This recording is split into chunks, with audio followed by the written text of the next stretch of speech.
Wara snin issostni l-bżonn tiegħu il-Kamra tal-Kummerċ laqgħet pożittivament l-approvazzjoni għat-twaqqif ta' Bank ta' Żvilupp Nazzjonali.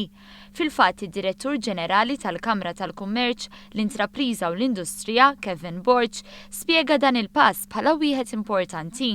Pala Kamra tal-Kummerċ il-għajna ovvjament dal-iżvilupp pożittiv ħafna għaliex konna għandna aktar minn 4 snin insostnu li hemm bżonn dan il-Development Bank ġo Malta.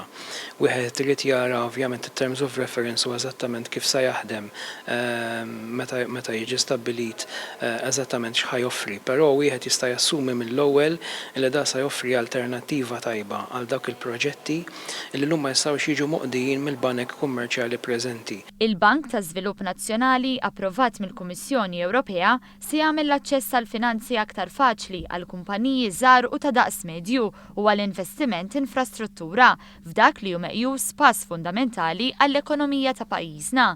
Dan il-Bank ta' Żvilupp se jiffinanzja biss investiment li ma jkunx provdut mis-suq.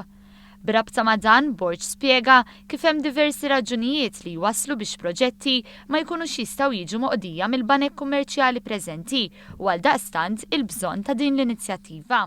Ħafna raġunijiet fosthom ir-regolamentazzjoni dejjem iktar qiebsa u stretta tal-Bank Ċentrali Ewropew li ma jħallix il-banek iselfu lil ċertu kumpaniji li jkollhom ċertu riskju f'proġetti.